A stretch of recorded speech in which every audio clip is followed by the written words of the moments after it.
Hello, and welcome to our Top of Mind podcast. In this program, we will sit down with a higher education technology thought leader and discuss the innovative projects they are working on now and into the future. I'm your host, Katelyn Ilkani, Vice President of Client Services and Cybersecurity Research at the Tambellini Group. I'm joined today by Sharon Blanton, Vice President and Chief Information Officer at the College of New Jersey. Over the next few minutes, we are going to hear Sharon's thoughts on migrating to Oracle Cloud for HCM and finance. Let's get started. Welcome to the program, Sharon. Well, hi, Katelyn. Thanks so much. I'm really looking forward to speaking with you today and talking a little bit about our project. Thank you for being here with us. To start the conversation, I think it would be helpful to orient our listeners to how you ended up getting into an ERP replacement project in the first place. What prompted the replacement? Yeah, certainly. The beginning's always a good place to start, isn't it? We were in a situation where we had aging hardware for our finance system. We also were running a fairly old version of PeopleSoft Finance.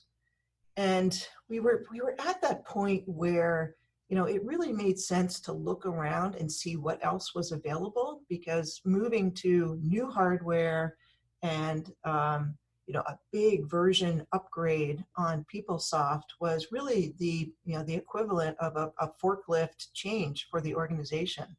So it made sense to us to go out and survey the field and see what other solutions were out there. We had already completed, quite a few cloud projects. So we were very comfortable with the concept of moving the ERP to the cloud. And that, I think, opened up a lot of possibilities for us. So once you decided to go about the move to cloud, how did you determine that staying with Oracle would be the best solution for your institution? Well, we took a look at, we surveyed the field, and for our type and size of institution, we felt that the viable solutions out there were the latest version of PeopleSoft, Workday, and the Oracle Cloud Suite. And feature for feature, we really felt like the Oracle Cloud product was the best fit for our goals. We were very specifically looking to modernize and optimize our systems and really have a system that would be sustainable. So something that we thought would really take us through, quite a number of years into the future. And staying on the PeopleSoft stack just didn't seem to fit that mold. So, so then you narrow down to really Workday and Oracle Cloud. And I just have to say, feature for feature, again, the Oracle Cloud product really fit us and the way we work. Workday is very interesting. It's a fine product, and I know it's a good solution for a lot of places, but we just didn't think it was right for us. So we started going through the ROI on the various systems, and again, the Oracle Cloud product really came out. The numbers came out the best, and once we made that decision to go with the finance piece through Oracle Cloud, we then started looking at HR. HR, of course, is very tightly integrated into finance. So we again looked at what are the players out there, and it came back to PeopleSoft, Workday, and Oracle, plus some add-on third-party products in some cases. And ultimately, again, we chose to go with the Oracle product. And for HR, we selected HCM and also Taleo, for the talent management and recruitment. Then we started looking at, as we consider all of our goals, what are the missing pieces for us? So we rounded out the selection in the end by choosing finance, project portfolio management, planning and budgeting cloud system, HCM, and Taleo. So it's ended up being quite a big project that will span about just over 2 years for us. So once you made that decision to go with the Oracle Cloud, what did your next steps look like? Were you considering different implementation partners? Yeah, certainly. We issued an RFP and we spoke with numerous candidate implementation partners. And I think finding the right partner probably was actually more, that process was more complex and perhaps more difficult than landing on this solution. There's such a wide variety out there of implementation partners, and we really wanted to find one that could work with us where we are. And what I mean by that is, where our talent is, the skill sets that we bring to the project, and also the time commitment that we could make to the project. So we really wanted to find someone that could work with us at our pace. As I'm sure you know, many cloud implementation partners offer these accelerated, very targeted rollouts. So that's one of the selling points they use, right? That you'll be able to have a shorter project. You'll be able to get live faster. And it turns out that doesn't work for everyone. We really wanted to take our time and fully understand the process and product, and we wanted to build in time to improve our business process. So, for us, it was really crucial to find a partner that would really feel like a partner. Someone that could deal with the ebb and flow of work at a campus.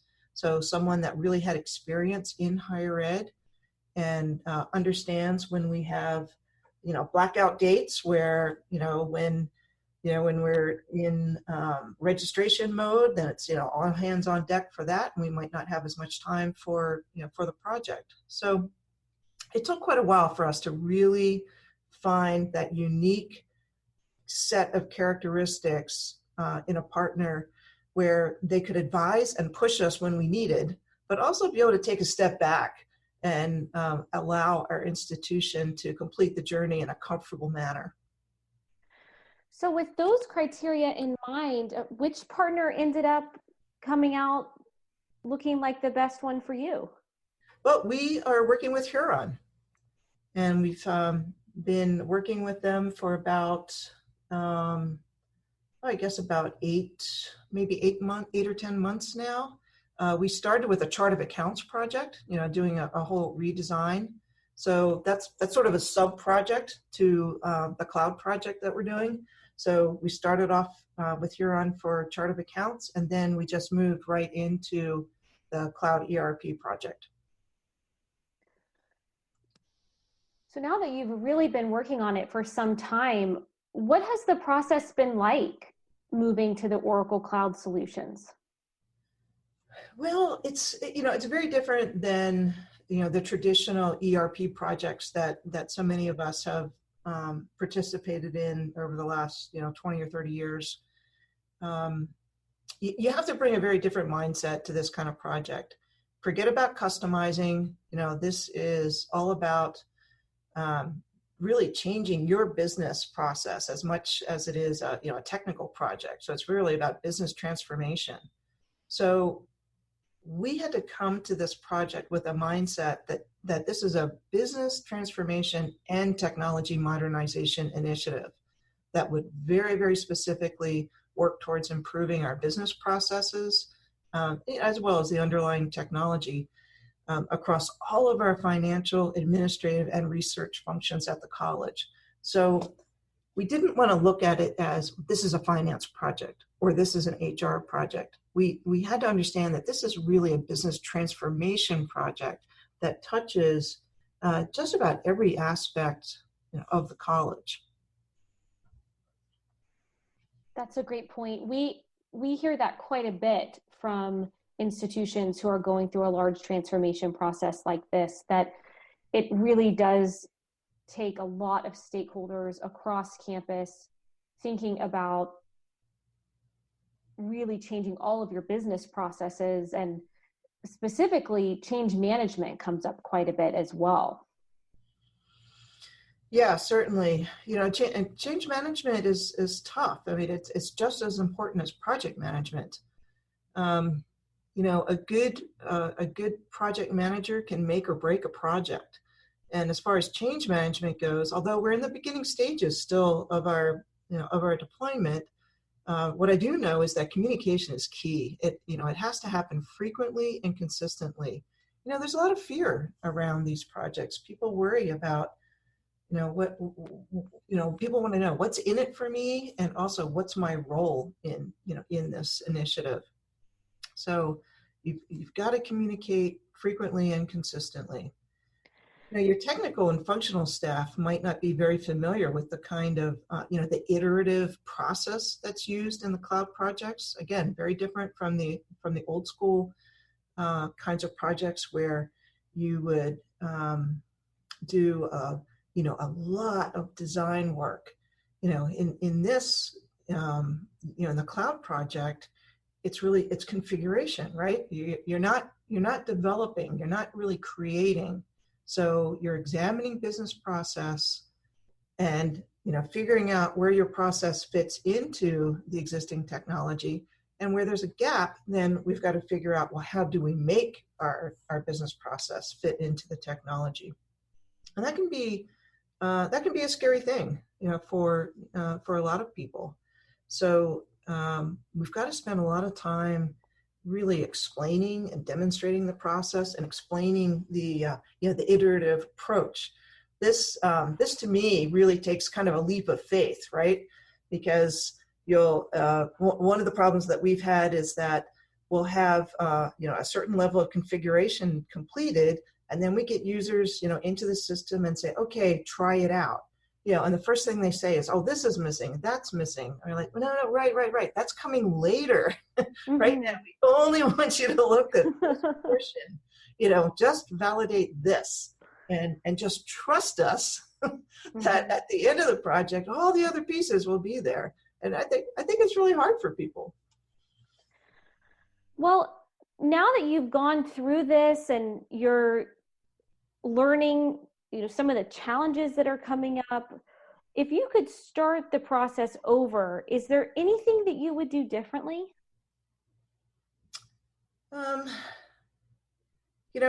One thing is let me think this through, what we would do differently. Part of the problem you run into with this project, or any of these big projects, is that you just don't have enough time in the day to do your regular day-to-day activity, and dedicate 100% to a project like this. So if it's possible, and unfortunately it wasn't possible for us, but in best case scenario, I would have hired backfill staff like 6 months before starting this project. So you'd have some people in there, it could be temporary, but so you could have some people in there to fill in, so that your experts, your A team, could really be dedicating a lot of time to the project. And I know this is something that we all struggle with, and I think we wait too late. We get into the project and then we realize, oh man, we just don't have enough time for this. And we need to hire some backfill. Well, by then it's a little bit, it's like too late, because when you do bring in those backfill personnel, your full-time regular staff now has to dedicate time to bringing them on board. That's going to take further away from the project. And I think that might be one of the reasons why these projects, start off with let's say a 12-month time frame, or whatever the time frame is, and then you end up going beyond the expected delivery date, because I think we really underestimate just how much work has to go into this. And these aren't really IT projects anymore. So much of the work is placed on the functional teams, and that's a real flip from the old school big ERP projects that we used to do, where the functional users would identify the specifications and functionality, and then the IT team would go off and develop, and then come back with a product. It's very different now. So if I could go back in time, and have all the funds that we could possibly use actually be available to us. That's one big thing that I would have done.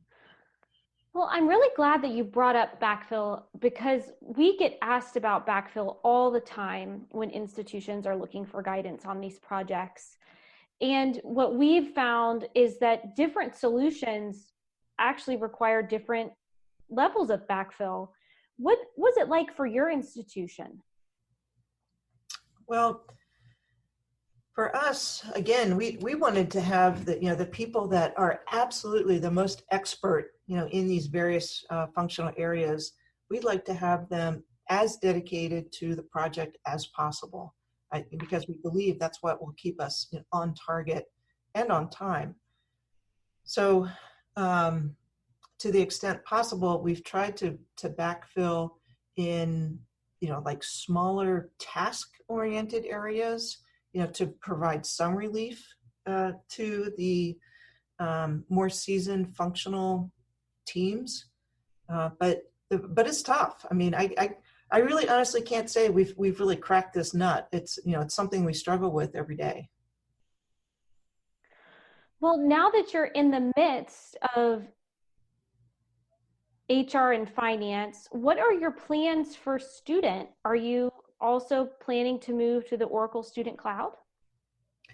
We're not planning to do that now. We actually it just so happens this weekend we're doing a major upgrade to our PeopleSoft student instance, and we're still pretty pleased with that product. It's meeting our needs, especially the upgrade that we're doing this weekend. It's bringing us a lot of new features and functionality that we've been looking for.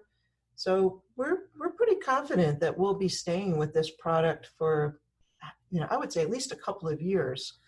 We've got for the next 12 months, we'll be finishing up, it's a little bit less than 12 months, I guess 9 months. We'll be finishing up the Oracle Finance Cloud project. And then the following year, we do the HR piece of it. So we've got 2 solid years of work in front of us.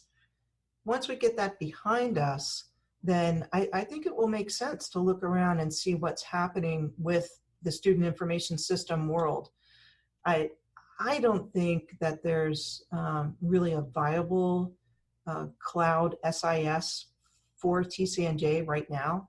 So I think we're in a good place, because we're able to just kind of ride along on the PeopleSoft stack that we have today, and and see how the cloud solutions develop over the next couple of years. So I feel like that's a good place to be.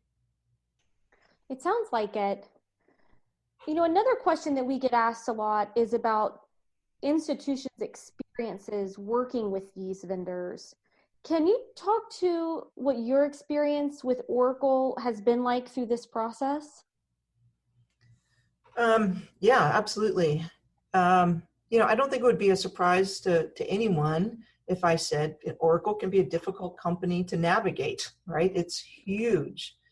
And it's oftentimes hard to figure out exactly who to talk to at any given point. So, my recommendation is to really make good use of your sales team, even after the sales part is over. They still can be very, very helpful in terms of helping you find the right people to talk to in Oracle. Once you initiate a project like this, you get assigned an implementation success manager. And then after the project is over, then you get transitioned to a customer success manager that then I believe sticks with you, throughout. So it's really important to understand the role of each of these individuals and figure out how to make the best use of them. So it's important to stay in contact, make sure that they're getting regular updates on your project so they know exactly where you are, include them in meetings, and be really persistent in communicating your needs. So, for example, we have found that the ISM, the Implementation Success Manager, was able to really clue us into how to manage our instances well, and understand the ebb and flow of work with Oracle. So in other words, they can help us be better at working with Oracle and within their structure. It's been really interesting. They oftentimes can find you internal Oracle resources that might have been completely invisible to you. So my advice is definitely don't be afraid to ask for anything. Doesn't hurt to ask, right? Absolutely. And see what kind of resources they can bring to the table. But they do genuinely want us, of course, to succeed. But I think it's incumbent on us to continue that communication with them to help them understand exactly what your needs are. Those are really great points, Sharon. As we come to the end of our time today, do you have any other advice for other CIOs considering the Oracle Cloud? Well, I think whether it's Oracle Cloud or any ERP cloud project, I think it's really important to make sure your team already has a solid history of success in cloud projects, even if they aren't this big, right? You don't want to start with something this big. You want to start with smaller cloud projects so that you really understand how these kinds of projects operate. And you also want to be prepared to think about how the IT roles might change as you move further into the cloud environment. It's going to be a little bit different for each school, but I'm sure there will be changes. There may be a decreased need for developers, but on the other hand, an increased need for business analysts. Start working with your staff to understand their comfort level with these kinds of changes, and start maybe guiding people into different roles so that it won't be a big shock when these new systems come online. I also would say, one thing that I think really trips us up is that throughout the evaluation process, when you're looking at these possible solutions, you've got to make sure you keep reinforcing the concepts of configuration versus customization. I'm still seeing cases where cloud products have been purchased, and then during implementation, users become dissatisfied with the tool because they thought they could make this change or that change, or maybe they misunderstood what was core to the tool set versus what was an add-on module. So you have to be really super careful during the evaluation phase of the procurement process.